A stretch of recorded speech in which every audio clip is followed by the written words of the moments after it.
आज हम करेंगे क्लास 7 का चैप्टर 3 डाटा हैंडलिंग। अब आपको नाम से पता चल रहा होगा कि आपने क्लास 6 में भी ये सेम चैप्टर किया था डाटा हैंडलिंग का, लेकिन यहाँ पे चीज़ें कुछ कुछ डिफर हैं और थोड़ा डीप में हमें पढ़ना है। तो सबसे पहला हम जो टॉपिक है वो पढ़ेंगे डाटा। अब देखो डाटा क्या होता है। डाटा मैंने आपको लास्ट क्लास में ही बताया था क्या होता था। ऑल काइंड ऑफ इंफॉर्मेशन, अगर मैं इसको डिफाइन करूँ डाटा को तो होगा all kind of information in the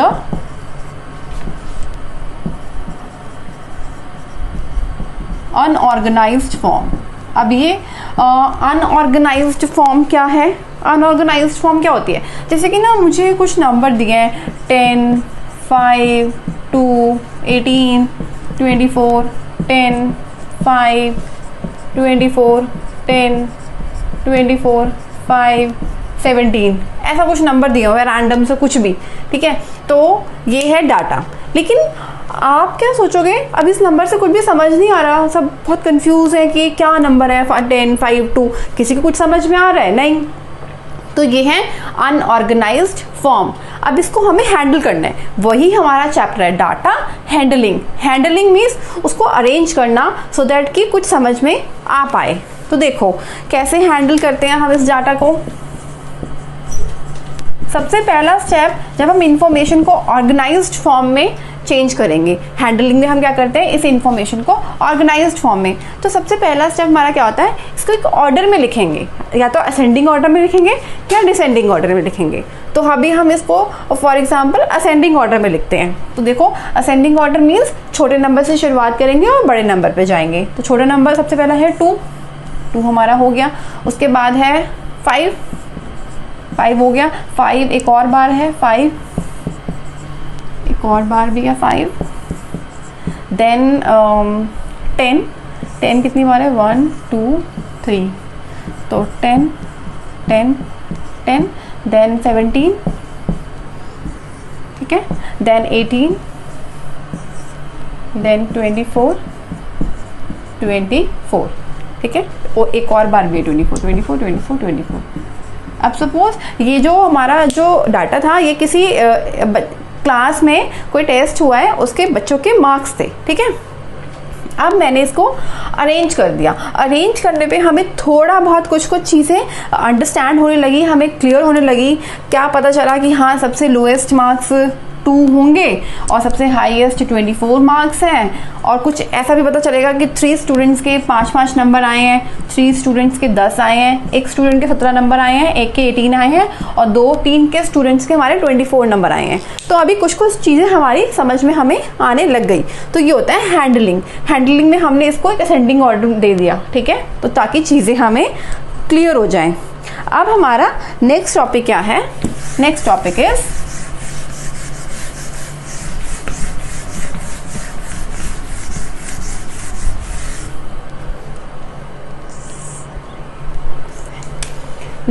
is central values और इसको बोलते हैं रिप्रेजेंटेटिव वैल्यूज।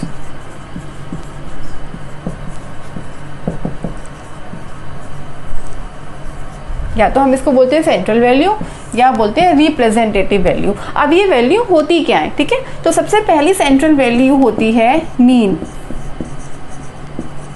अब देखो मीन क्या होता है? मीन या फिर हम इसको कह सकते हैं एवरेज, ठीक है। मीन या इसका सेकंड नेम क्या है? एवरेज। देखो इसका फॉर्मूला क्या होता है? Sum of all the values divide by total number of values.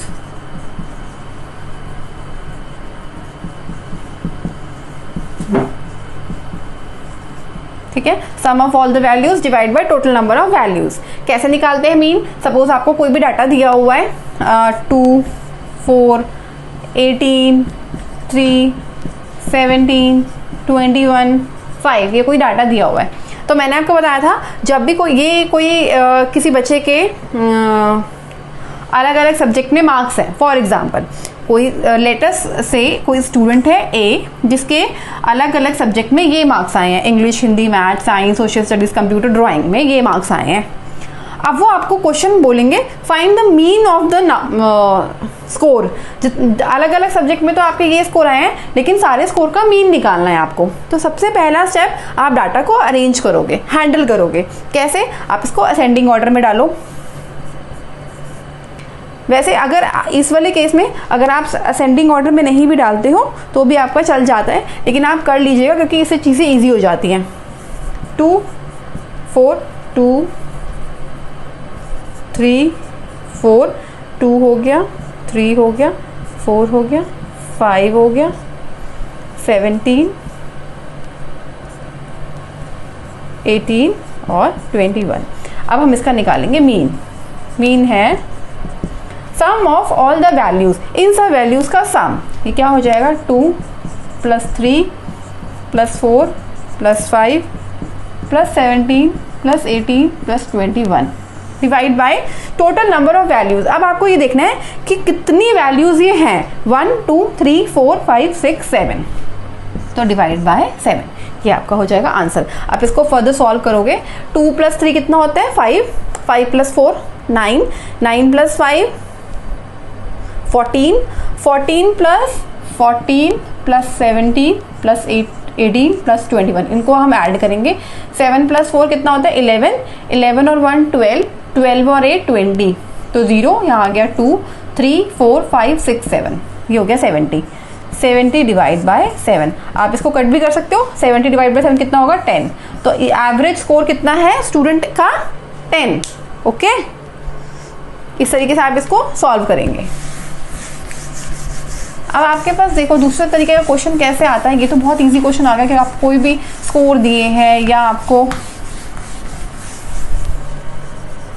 सब बच्चों की सपोज आपको हाइट दे दी है क्लास में कि सबकी हाइट ये, मीन हाइट निकालनी है आपने, ठीक है। लेकिन दूसरे तरीके का क्वेश्चन कैसे आता है? सपोज आपके पास क्वेश्चन आया कि A B C 3 स्टूडेंट्स हैं, A B C and 4 game है हमारे पास। गेम 1, गेम 2, गेम 3, गेम 4, ठीक है। अब गेम 1 में A ने स्कोर किया 2, गेम 2 में स्कोर किया, सपोज हम ऐसे एग्जांपल ले रहे हैं 3, इसमें किया 4, इसमें किया 7, ठीक है। B ने सपोज इसमें किया 0, खेला पर 0 स्कोर किया, कुछ भी स्कोर किया ही नहीं। इसमें किया 7, इसमें 3, इसमें 9 किया, ठीक है। C ने गेम 1 में स्कोर करा सपोज 4, गेम 2 में करा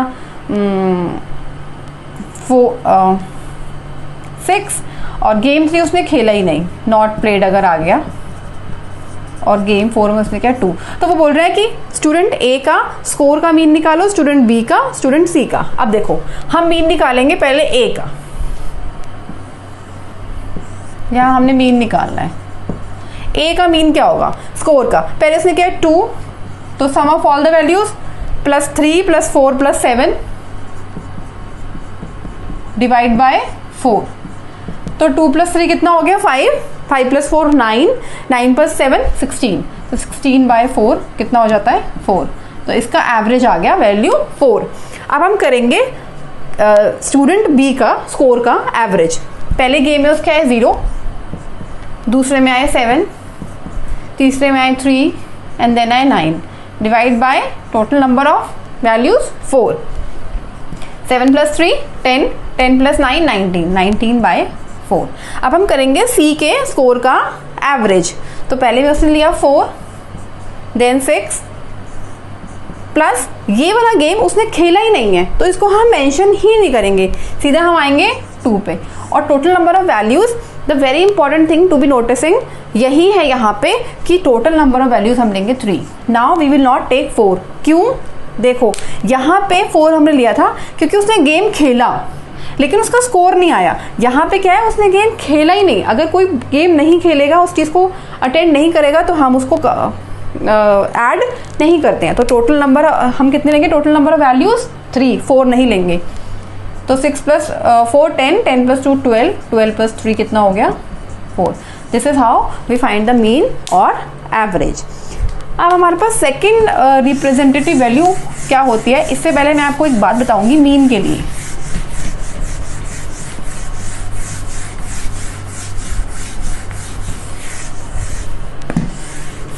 उसके लिए हम कह सकते हैं पॉइंट टू रिमेंबर, और एक स्टार बना के आप लिखोगे पॉइंट टू रिमेंबर।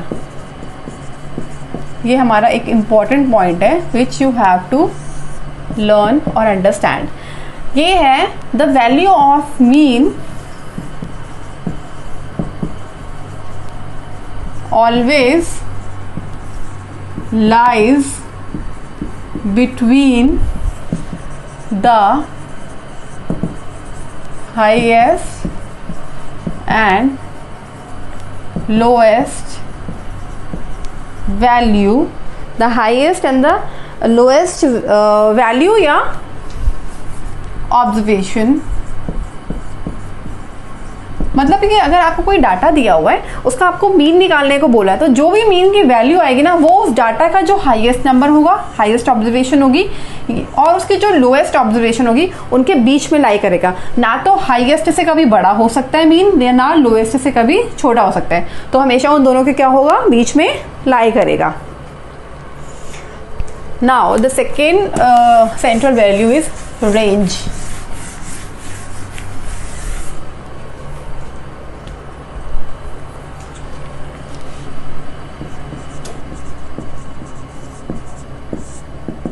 रेंज क्या होता है, the difference between the highest and lowest, the difference between the highest and the lowest value of observation. अब सपोज आपको कोई डाटा दिया हुआ है 2 9 3 15 4 24 31 ऐसे दिया हुआ है, ठीक है। आपको इसकी रेंज निकालनी है। रेंज आप कैसे निकालोगे, पहले आप डाटा को अरेंज करोगे। अरेंज कैसे करोगे, अरेंज करने के दो तरीके होते हैं, या तो असेंडिंग ऑर्डर में डालते हो डाटा को या डिसेंडिंग। अब सपोज मैं असेंडिंग में डालती हूँ तो जाएगा 2 3 4 9 15 24 31 डाल लिया। अब यहाँ से मैंने देखना है कि मेरी हाईएस्ट वैल्यू क्या है। हाईएस्ट वैल्यू क्या है 31 और लोएस्ट क्या है 2। क्लियर है। आप यहाँ से भी देख सकते हो कि हाईएस्ट और लोएस्ट क्या है, ठीक है, यहाँ से भी आपको पता चल रहा है देख के। लेकिन कई बार बहुत लंबी चौड़ी इंफॉर्मेशन दी होती है डाटा में, तो वहाँ आपको ऐसे अरेंज करने में ज़्यादा हेल्प रहती है। वहाँ आपको अरेंज करके पता चल जाता है कि लास्ट में कौन सी वैल्यू और फर्स्ट कौन सी वैल्यू थी। तो इन दोनों का डिफरेंस कितना है 31 - 2 29, ठीक है। तो इसकी रेंज क्या हो जाएगी 29। इस तरीके से हम रेंज निकालते हैं। कोई भी डाटा को अरेंज करके उसकी जो हाईएस्ट वैल्यू होती है और जो लोएस्ट वैल्यू होती है उन दोनों का क्या होता है डिफरेंस। ये क्या है डिफरेंस। इस तरीके से हम निकालते हैं range. Now the next central value और representative value is mode.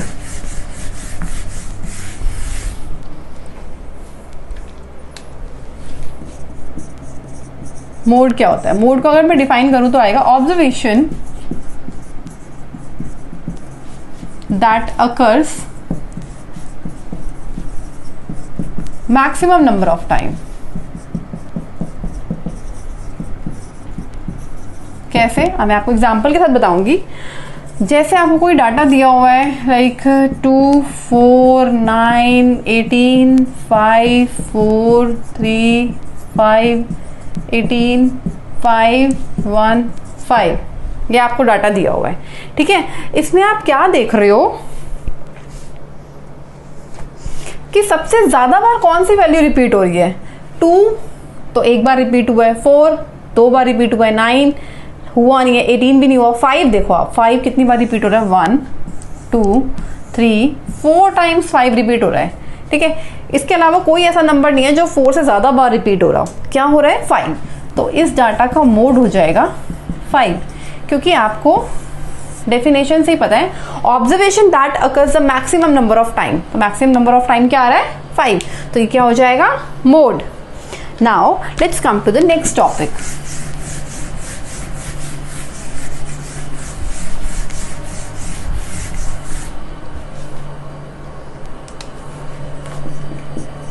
Median.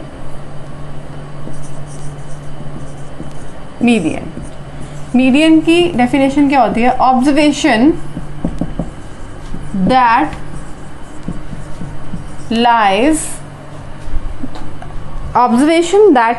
in the middle of the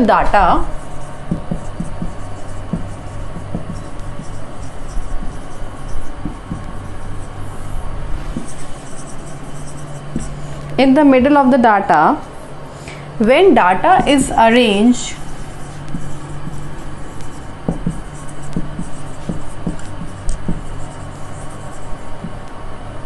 in ascending और डिसेंडिंग ऑर्डर. मीन्स इसका क्या मतलब है? जब मैं किसी डाटा को असेंडिंग या डिसेंडिंग ऑर्डर में अरेंज करती हूँ तो उसके एग्जैक्टली मिडल में जो वैल्यू आती है वो होती है मीडियन. देखो जैसे कि मैंने आपको बोला 2 9 3 4 7 ये आपके पास कोई डाटा है. आप इसको पहले अरेंज करोगे असेंडिंग या डिसेंडिंग में, लेकिन अभी तक हम सबको असेंडिंग में ही कर रहे हैं तो इसको भी हम असेंडिंग में ही करेंगे. तो ये जाएगा 2 3 4 7 9 हो गया अरेंज. अब इसके एग्जैक्टली बीच में कौन सी वैल्यू है? देखो अगर मैं देखो तो 1 2 3 नंबर पे ये आ रहा है. अगर पीछे से भी मैं गिनूँ 1 2 3 तब भी ये आता है, तो बीच की वैल्यू क्या है? 4. तो 4 इसका क्या हो जाएगा? मीडियन. ये देखो या तो ना यहाँ तो 5 वैल्यू है तो आपको पता चल गई कि ये बीच की है, लेकिन कई बार बहुत बहुत सारी वैल्यूज़ होती हैं तो ऑब्जर्वेशन बहुत सारी होती हैं, तो आपने उस केस में क्या करना है? आपको फॉर्मूला लगाना है मीडियन के लिए. Formula is n+1/2. कौन सी ऑब्जर्वेशन मीडियन होगी? n+1/2 वाली. ठीक है, n यहाँ पे क्या है? Total number of observation. अब सपोज अगर मैं 5 के लिए बोलूँ, इसके लिए बोलूँ वाले डाटा के लिए, तो टोटल नंबर ऑफ ऑब्जर्वेशन कितनी है? 1 2 3 4 5 है. तो 5 + 1/2 6/2 तो 3, मतलब थर्ड ऑब्जर्वेशन जो होगी वो मीडियन है. 1 2 3 थर्ड ऑब्जर्वेशन आ गई. ठीक है, अब इसमें अगर यहाँ 8 ऐड होता तो हम n+1/2 नहीं लगाएंगे क्योंकि ये इवन नंबर हो जाएंगे. अब अगर सपोज 6 ऑब्जर्वेशन होते तो आप बीच का कौन सा लेते? बीच के दोनों वैल्यू हैं 3 और 4, लेकिन अभी हमें इस क्लास में सिर्फ ऑड नंबर्स ही पढ़ने, ऑड नंबर्स ऑफ इंफॉर्मेशन के लिए हम इस क्लास में पढ़ेंगे. तो ये हमारा हो गया मीडियन. अब हम नेक्स्ट टॉपिक करेंगे. नेक्स्ट टॉपिक हमारा होगा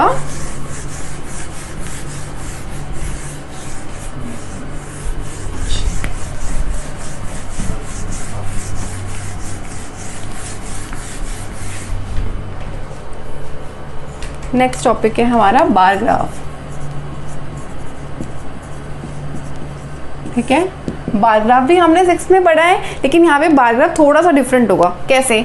अब देखो सपोज हमें यहाँ पे कोई सब्जेक्ट्स दिए हुए हैं और उसके मार्क्स दिए हुए हैं, हमें उसका बार ग्राफ ड्रॉ करना है. ठीक है, सब्जेक्ट है हमारे English, Hindi, maths and computer. ठीक है, एंड हमारे जो मार्क्स हैं वो आउट ऑफ 10 है. मैक्सिमम मार्क्स कितने हैं?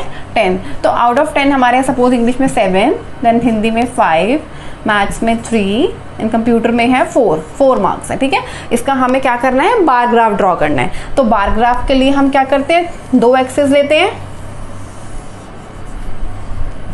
इसको हम बोलते हैं एक्स एक्सेस, इसको बोलते हैं वाई एक्सेस. अब मैं एक्स एक्सेस पे ले रही हूँ सब्जेक्ट्स, तो हम कैसे लिखेंगे? एरो बना के सब्जेक्ट्स. आपको ऐसे ही बनाना है बार ग्राफ. और वाई एक्सिस पे हम क्या लिखेंगे? मार्क्स. आपको ये सब चीज़ें मेंशन करनी है. ठीक है, अब मैंने इक्वल गैप पे ले लिया है इंग्लिश,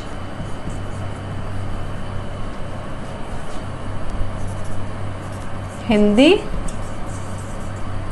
मैथ्स, कंप्यूटर।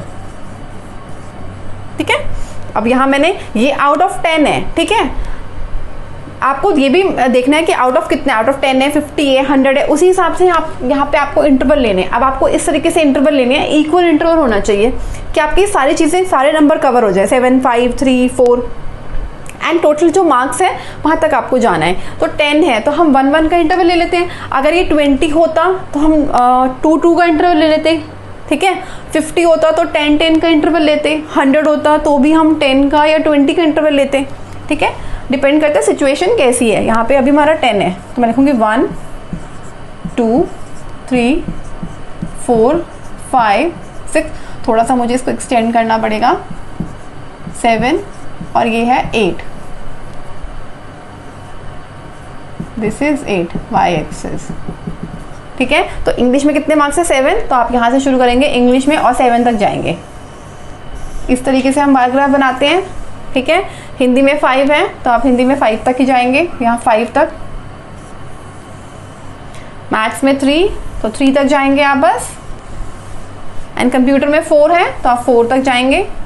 अब देखो, यहाँ तक तो आपने क्लास 6 में भी किया था कि अगर किसी सब्जेक्ट में इतने मार्क्स हैं या किसी बच्चे की कितनी हाइट है या कुछ भी डाटा आपको दिया हुआ है, उसको आप बार ग्राफ में कैसे रिप्रेजेंट करोगे। लेकिन यहाँ पे थोड़ा सा जो चेंजेस है वो ये है, सपोज अगर मुझे ये बोला होता कि ये जो मेरे मार्क्स हैं 10 में से, ये मेरे हैं फर्स्ट सेमेस्टर में, एंड जब सेकेंड सेमेस्टर में मेरे मार्क्स चेंज हैं। इंग्लिश में मेरे हो गए 6, हिंदी में हो गए 7, मैथ्स में हो गए 2, कंप्यूटर में हो गए 5। ओके, अब वो बोल रहे हैं सेम बार ग्राफ में आपने सेमेस्टर 2 को भी सेम बार ग्राफ में रिप्रेजेंट करो। ठीक है, तो आप कैसे करोगे? देखो, इसके साथ साथ पैरेलली चलाओगे। इंग्लिश में 6 है तो आप इंग्लिश में 6 यहाँ है ना, इसी के साथ ही ऐड कर दोगे आप। ठीक है, हिंदी में 7 है तो इसके साथ ही आप ऐड करेंगे एंड 7 तक जाएंगे। मैथ्स में 2 है तो यहाँ तक ही होएगा। एंड कंप्यूटर में 5 है तो पहले से ज़्यादा है तो ऊपर तक जाएगा। ठीक है, आप इतना कर सकते हो कि सेकंड वाले बार ग्राफ को आप चेक कर दो, या कोई भी आप एक कुछ भी ऐसा करो जिससे थोड़ा सा अलग दिखे वो। तो आप यहाँ पे मेंशन भी कर सकते हो। तो जो चेक वाला है, दिस इज माई सेमेस्टर 2, ये सेमेस्टर 2 का है। ठीक है, इस तरीके से हम बार ग्राफ में चीज़ों को रिप्रेजेंट करते हैं। दो अगर मेरे पास इन्फॉर्मेशन ऑल टुगेदर दी हुई है तो आप उसको बार ग्राफ में इस तरीके से रिप्रेजेंट करोगे। Now the next topic is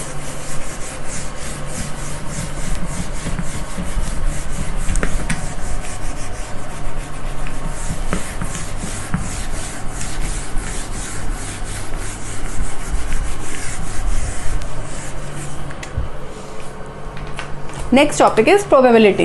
ये बहुत ही इंटरेस्टिंग टॉपिक है इफ़ यू अंडरस्टैंड दिस।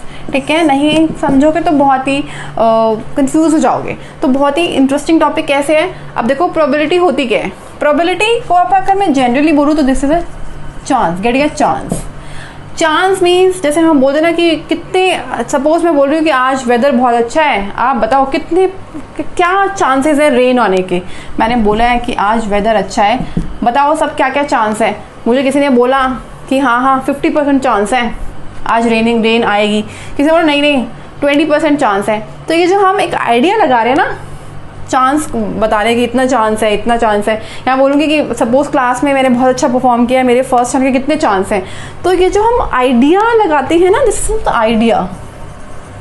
ठीक है, तो ये होता है हमारा प्रोबेबिलिटी। अब प्रोबेबिलिटी में क्या होगा? दो चीज़ें होती हैं। पहला हमारा टॉपिक होता है कॉइन का। ठीक है, कॉइन आपको पता ही है कॉइन क्या होता है, पैसों वाला कॉइन। इसमें दो चीज़ें होती हैं, एक होता है हेड, एक होता है टेल। ठीक है, अब देखो, जब मैं कॉइन को टॉस करती हूँ, उछालती हूँ ऊपर की तरफ, तो क्या दो चीज़ें आ सकती है? मैक्सिमम से मैक्सिमम क्या हो जाएगा? या तो हेड आएगा या टेल आएगा, इसके अलावा तो कुछ आ ही नहीं सकता। कॉइन में तो सिर्फ दो ही चीज़ें हैं, हेड या टेल। तो देखो, जब मैं कॉइन को टॉस करूँगी तो मेरा क्या आएगा? हेड आने के कितने चांसेस हैं? क्वेश्चन ऐसे हो सकता है, या टेल आने के कितने चांसेस हैं। तो प्रोबेबिलिटी का फॉर्मूला क्या होता है, कैसे हम ये चीज़ें निकालते हैं? प्रोबेबिलिटी होती है number of favourable outcomes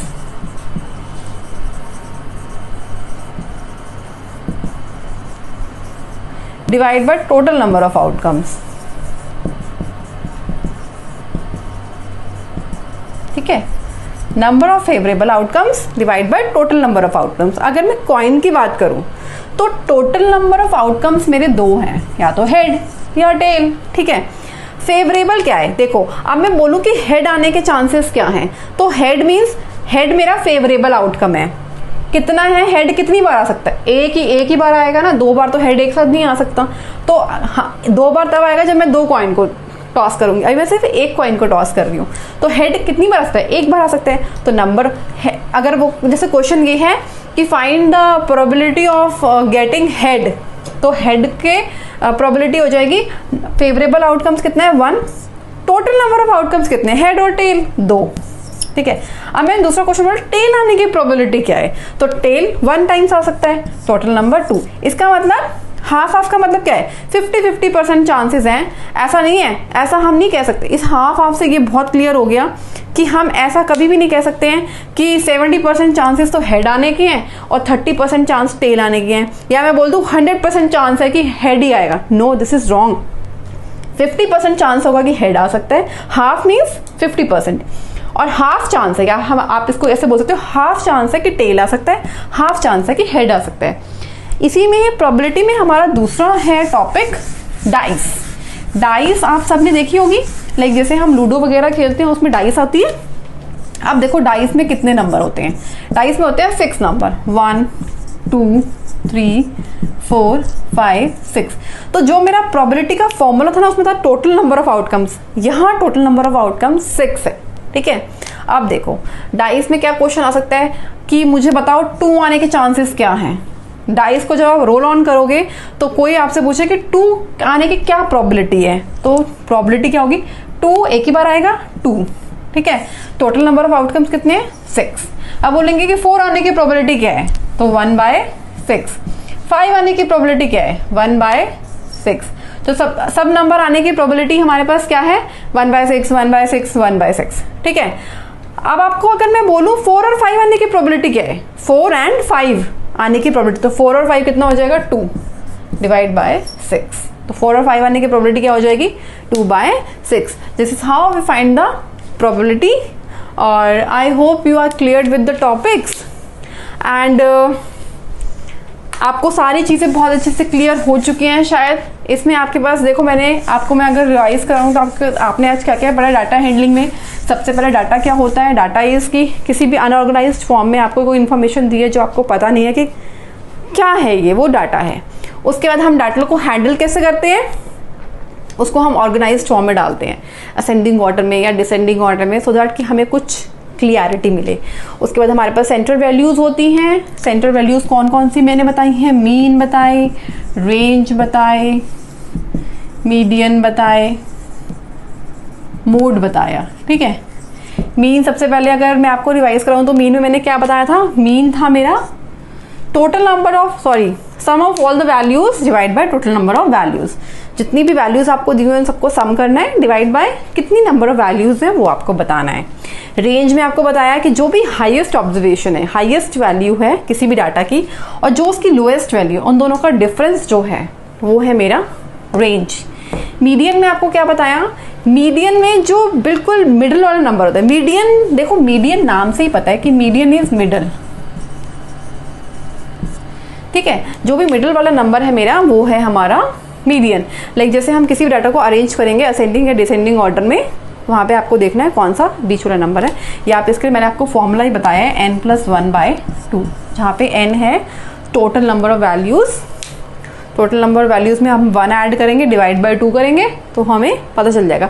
suppose जैसे मेरे पास टोटल नंबर ऑफ वैल्यूज़ 9 दी हुई है किसी डाटा की, 2 3 9 7 4 3 5 4 10 1 2 3 4 5 6 7 8 और एक 9 दी हुई है। इसका मुझे मीडियन निकालना है, तो पहले मैं इसको असेंडिंग ऑर्डर में अरेंज करूँगी, देन उसका निकाल लूँगी बीच का। अगर आपको नहीं करना है असेंडिंग ऑर्डर में तो आपको सीधे सीधा नहीं, असेंडिंग ऑर्डर में सॉरी आपको करना ही पड़ेगा। तो फॉर्मूला आपको क्या लगाना है, n+1/2। n क्या देखना है, 1 2 3 4 5 6 7 8 9 कितनी वैल्यूज़ है, 9 + 1/2 हो जाएगा 10/2, 10 हो जाएगा 5।